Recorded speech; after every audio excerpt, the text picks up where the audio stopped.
Hello, here's a quick video I want to put out there for anyone that might be servicing a Fender Deluxe 90 DSP amp.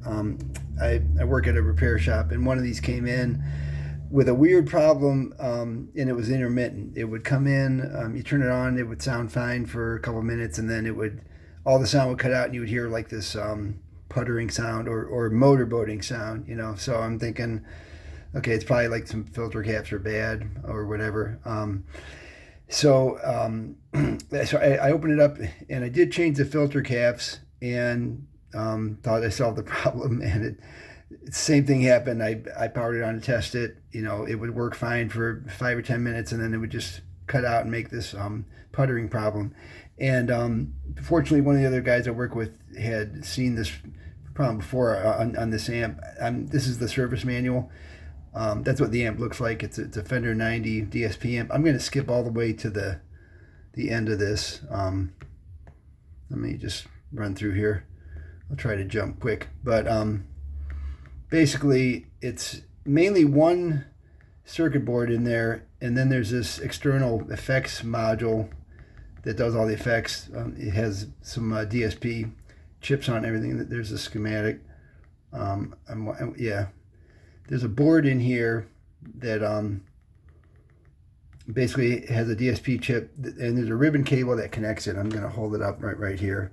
This cable right here. Now, I wrote bad on it somewhere. Bad, okay.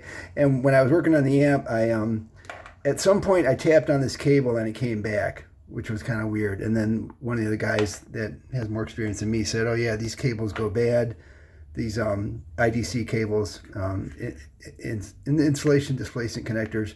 If you've never worked with these, they basically have a kind of a blade that looks like this, and the wire goes in between these two kind of knife edges, and they're fine for computers. They're used a lot on the computer stuff. Using it in a guitar amp might not be the best idea if you bounce around, because he said the connections can go bad. You can have intermittent connections. So long story short, I took out the existing cable, made a whole new cable, and put it in there, and that solved the problem. It's this cable right here. I'm going to try to point to it. There's a cable there, and there's like a DSP board. So that was the culprit. It was this cable right here. And if you happen to work on one of these amps and it does the same thing, that may fix the problem. And I looked up on the internet. Some other people had issues with this amp, but no, I don't think anybody had mentioned that. So I just wanted to highlight that in case you're working on a Fender DSP 90, or possibly any amp that might have an external board that's connected with a ribbon cable. Guitar amps get bounced around a lot. If you gig a lot with these amps and they get bounced around, you know, it puts stress on all the connections.